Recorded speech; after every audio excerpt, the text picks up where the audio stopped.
Ladies, gentlemen, and Haradrim of all ages, out of nowhere from the top rope, Blizzard is coming in with a relatively sizable patch, looking to be coming up as soon as this coming Tuesday, right around the corner, but we just had the patch notes revealed just a couple of hours ago. Earlier in the night, they mistakenly released essentially the wrong patch notes with only a fraction of the actual changes, but these were taken down super quickly, and a few hours later, voila, the full notes for patch 1.3.0a.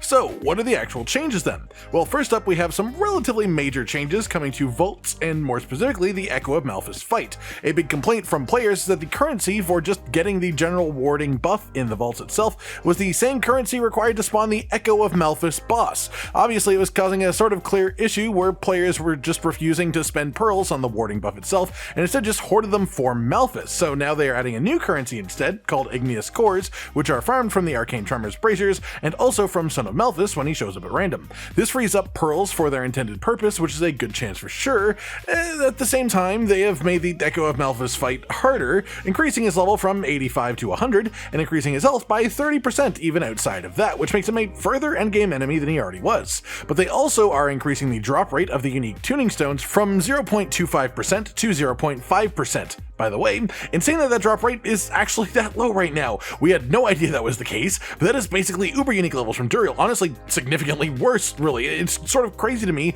that whoever came up with the original numbers thought a 1 in 400 drop chance exclusively from the boss himself was good enough. I mean, I don't know who let that slip by, but the nicest thing I can say about that is at least it was changed goddamn quickly. Then we have some changes to the Seneschal Construct Companion itself. They've normalized the cost of crafting these stones, as well as started giving currency anytime you find a governing or tuning stone that you already have at maximum level.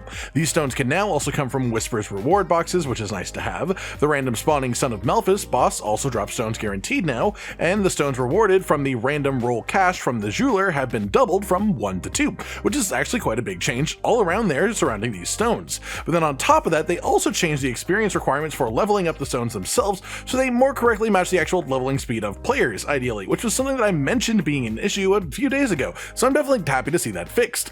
Then finally, we have some changes to both the vaults themselves and the Arcane Tremors, the open world activity, with Zoltan's warding buff now coming in stacks of 10 instead of 3 when you spend a Pearl of Warding, which is insanely more forgiving than it was, and along with that, the maximum stacks of the Zoltan's warding buff is now 999 instead of 300, in case you want to just go absolutely reckless abandon. They've also increased the grace period after losing a stack before you can lose a second stack. The Herald of Malphas at the end of the Arcane Tremors Braziers will now guaranteed drop a legendary item at level 26 and up, with a 15% chance for a double drop. The knockback has been removed from all the elemental obelisks, which is pretty massive. The end of vaults will now have extra chests with guaranteed legendaries and a chance at a bonus one too, then just a few trap changes inside of the vaults themselves. The elemental darts have their speed reduced, the hitbox of the great and spike hazards have been reduced too, as well as the hitbox for the breath spewing elemental pillars as well.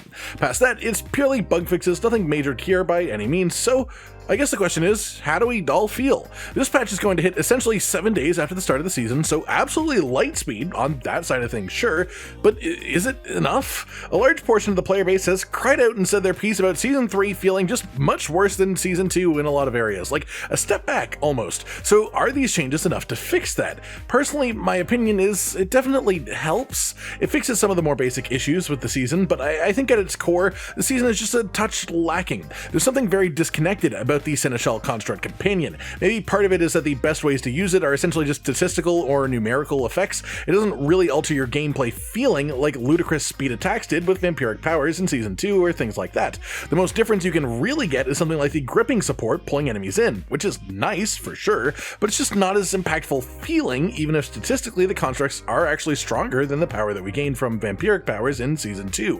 I think this has a lot to fix the experience of vaults for the people who already enjoyed them, and I think these are some incredibly necessary changes for the Echo of Malphas as well.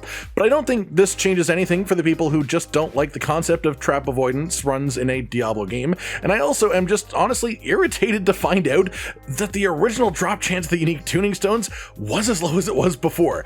That number is atrocious, and while the new one is at least acceptable, the fact that the previous one even made it out to the public is absolutely crazy to me. That's my side of things, and so what do you think? Are these changes enough? Are they they just a good start to hopefully many more fixes, or are you already done giving the season a chance, packing up, moving on? Or are you one of the people who actually has just been enjoying what we have up to this point regardless of any of this? Like if you liked the video, subscribe to the notification bell for more, and most importantly, ladies and gentlemen, until next time, stay sweet.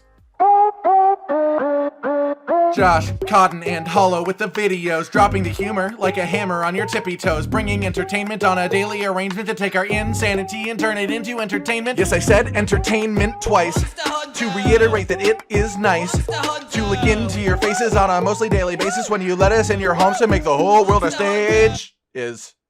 Goodbye.